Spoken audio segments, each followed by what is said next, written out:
Hey there, Internet. Keeve here, and welcome to the Cars and Keeve YouTube channel. In this video, we're going over winterizing your pressure washer. Now, this is something I don't really do from a winterization standpoint. I've used pump guards for years, protecting pressure washer pumps, especially as I'm storing them, because I just review them and then I put them away. Well, I kind of want to protect them while they're put away. And it's not necessarily from freezing temperatures. It's just from drying out the seals and stuff, because these have lubricant in them as well that keeps stuff lubricated. But also, if you leave water in the pump, it can expand and crack the pump, which is the number one reason, especially gas pressure washers, because a lot of people store their gas pressure washers outside or in a storage shed or something like that, you leave that water in there, it's going to crack that pump if it gets cold enough. There's already oil in there. It keeps it lubricated, but the area where the water goes through, that is not lubricated because the oil doesn't get in there, right? It's the very small end. It's at the end of, say, this gas pressure washer right here, the pump head. The pump head here, that's where your oil and stuff is. This is where the water comes in and out. And this is where the water can sit and crack. And that's what we're going to take care of today. We have two different products here. I've used STA-BIL pump protector for quite a long time. This is Karcher pump guard. It's actually my first time using this because this was the cheapest thing on Amazon. It's just an antifreeze with some lubricant in it, same as the STA-BIL. Now, some people will say to use RV antifreeze, which you can, which is part of the cheaper, do as little as possible, because it does work. It protects the pump from cracking in the winter from water expansion. But RV antifreeze is rated to be used on potable water, which means there is no lubricant in there at all. So it will, like I said, protect from the freezing water expansion, but protecting those seals and stuff over the winter and keeping them from drying out when you come back in the summer and, one of them could leak. So the Karcher pump guard was $6.99. It's very highly rated as well. On sale on Amazon when I picked it up. I think the most it is $9.99. So for the amount that you're getting, pretty good deal there. The STA-BIL on Amazon is not where I would purchase it by itself. Walmart, Home Depot, it's usually about $7.99 or so. I'll leave links in the product tags of the video to get those from those sources. But actually a pretty good deal on Amazon out there is a combo of STA-BIL and the STA-BIL storage. Fuel stabilizer. This is something you should be using anyway. I use this in all of my gallons I have. I usually keep 4 or 5-gallon jugs of gas available at all times. If the power goes out, my generator, I have a day or two of fuel that can last us until I can go get some more fuel. It has some lubrication in there as well. It actually helps the top end of your motor, those kinds of things. And for $13.99 as a combo, this is a really good deal, because this by itself, people are selling this for $17, $18 on Amazon. They're taking advantage of people. They're like resellers. 2.5 gallons of fuel is 1 ounce out of here. Really should be used on fresh gas. You can use it on older fuel, but it's not going to be the same. And it's really, truly just it's not optimal. It could help a little bit, but some of the damage has already been done. Now, if you had stabilizer to begin with, you're good to go. But if you didn't, there's two things you can do. Is run it dry. Run it until the fuel is gone, everything is gone. That way you don't have any buildup in your carb, rancid gas sitting all winter, getting corroded and messing up the seal, all those kinds of things. And dry is definitely better for that. But really, grab you a jug, get you some STA-BIL. It's, like I said, it's not expensive. It can be expensive for people to do this, every single time they buy fuel. I understand that. But for just one jug, and this stuff lasts several years, get your one jug, fill your tank up, run it, and then you're protected and good to go. Now we're gonna be doing a Ryobi Interactive 2.0 here. This is gonna be the same for any electric pressure washer out there.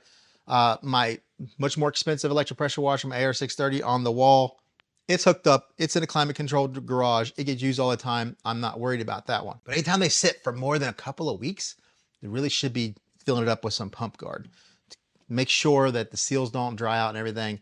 And it's always in top-notch condition whenever you want to use it. So before we go to the other side of the garage and demonstrate all of this, check the links below for anything in the video. Don't forget to like, comment, subscribe. There's hype points on mobile if you feel I deserve them. You can give me some hype points. If you don't know how to do that, wait till the end of the video. I'll show you a small creator to support if you don't want to give me the hype points, and show you how to do that.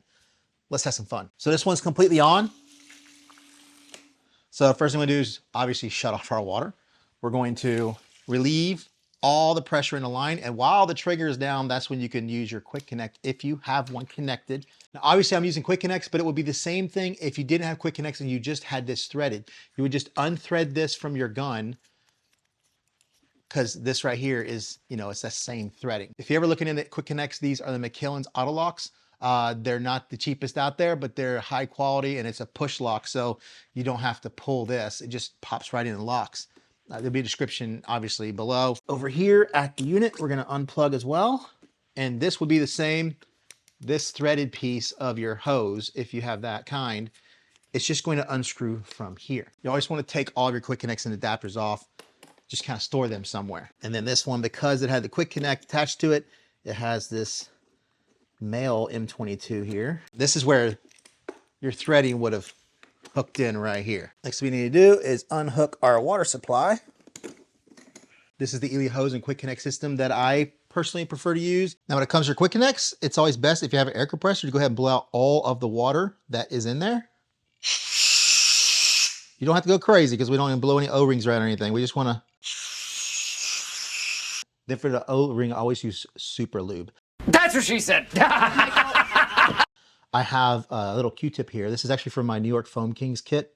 You can get that at the House of Rags. Code Karcher Kiva save you 10%. You don't need a lot of silicone, just enough. You see that O-ring deep in there? We want to take our silicone and we want to rub it around. There you go. A lot of people swear by using Vaseline for this, but Vaseline swells seals.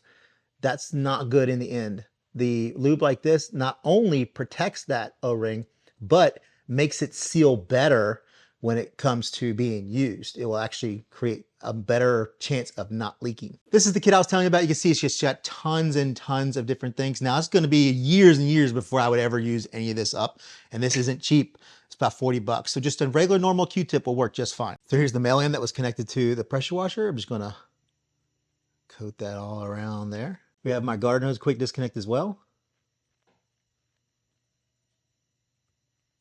This should be a common practice to use anytime you see an O-ring of any sort. Now to empty our hose out, we're just gonna use gravity.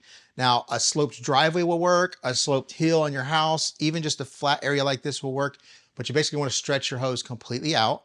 And then as you cool it in at like shoulder height or so, you just keep on going and it's just gonna, the water's just gonna continue to go out. If you have the hill or the slope, lay it out and just hold the end like this and then watch all the water drain out. Now I just have this unraveled throughout the garage and this never coils up the same way twice normally, but I just alternate directions.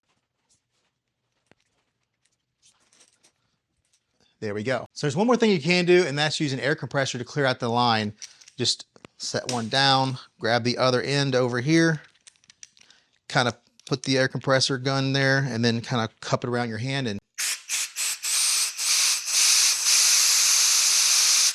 just a few drops come out and you're good to go. All right, now for your gun, you're basically just gonna pull the trigger, and if there's any water in there, it's gonna fall out this way. You turn it this way. That's pretty much it. That's all you need to do. But you can do the air compressor method as well. While you have the trigger opened, you can shoot a little air through there.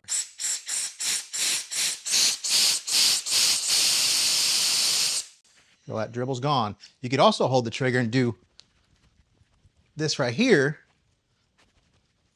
and get all that liquid out. And then you think you're done. Nope, we got to lube up all of these seals as well, these O-rings here. Make sure these are nice and lubricated. Don't forget, there's O-rings here as well on these quick connects. We have that O-ring down in there. Not forget to mention your nozzles as well. You're gonna wanna blow those out or let those air dry out because we don't want water sitting inside of here collecting at that tip, because the middle of the tip of these is not stainless. It's just regular steel on just about 90-something% of all of them out there. I think actually more, closer to 99%. But that piece can definitely rust. You don't want any water sitting on that. Now, if you're using the STA-BIL or any of the other aerosol types, you would just screw that onto your inlet side, just like it was your garden hose. But all you gotta do is you just keep pushing until you see the liquid come out. Water may shoot out, but we gotta wait until you see the lubricated liquid come out. There we go. You see that foam coming out right there? we are good to go. Now I'm going to do the same on this Active 2.0. I was going to use the pump guard, but then I realized I had this cut really short and I don't feel like getting an extension cord. So we'll go ahead and do this one that way as well.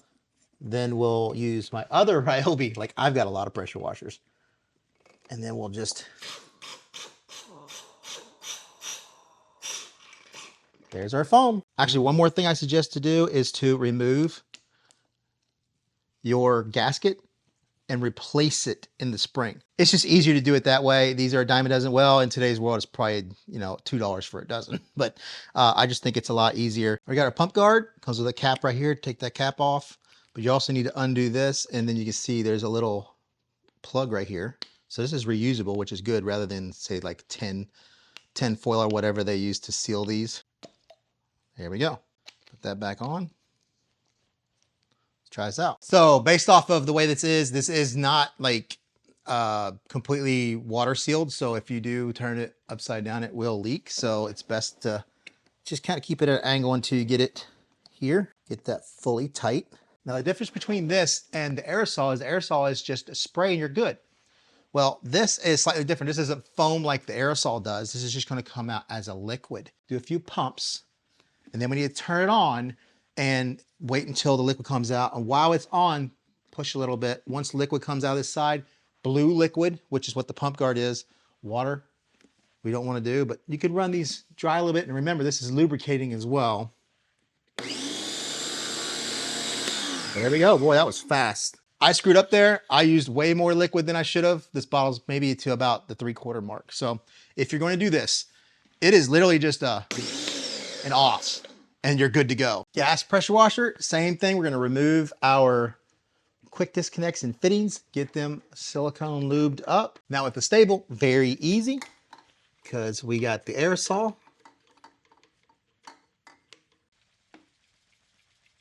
Need to shake that can and see water. Replace the water with foam. There we go. Good to go. All right, we got our old Simpson out here. This is years and years old. And then we have our garden hose. Quick connect. We're gonna hook up our Karcher liquid, and this is gonna be different. We're just gonna pull on this. Before we do that, we need to remove the spark plug so it doesn't try to fire when we pull this. So this is a bit more difficult of a process because we have to pull the cord while we kind of push on the liquid here. See the water coming out? Boy, that hurts my knee right there. There we go. Some of the water coming out. There, it's all blue. We did not use much at all. You can actually squeeze enough and you can start seeing extra come out. But pulling the cord allows everything to kind of move and kind of get lubricated as well. Undo that, and we're ready for the winter. Well, there you go. There's the two methods you can use, and I hope you learned from my mistakes in the video. On the pump guard, saving a little bit of liquid, it's about half full. So we did 2 with that, but I wasted a lot on the Ryobi, and I did waste probably a little bit on this one as well. The STA-BIL, it feels about 1/3 full, maybe close to half. So about the same. I would say at least 4 if you went dumb like I did with this one, but I think you get maybe even up to 6 uses out of one of these. Works really well. I hope that helps you winterize. Also, get the combo. I'll link below. The STA-BIL fuel stuff is really good. If you use often, spring through summer, don't worry about it. But that last gas fill up towards the middle of the summer, put the STA-BIL in there so that way that'll be the can that fills your tank up and keeps it full once you get into the winter and you're already set on your fuel system. So don't forget to check the links below for anything in the video. Don't forget to like, comment, subscribe, and hype points as well. This is how you use them. As you can see, we have Bruce's garage on here. Bruce is a really nice guy. I talk to him often on Facebook.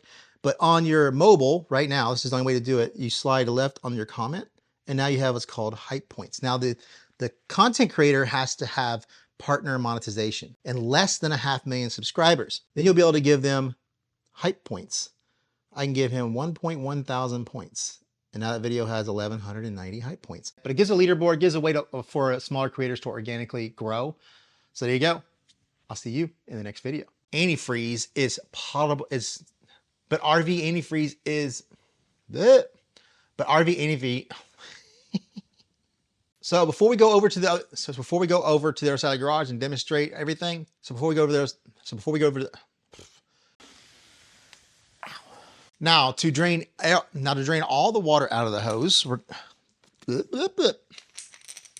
don't forget to check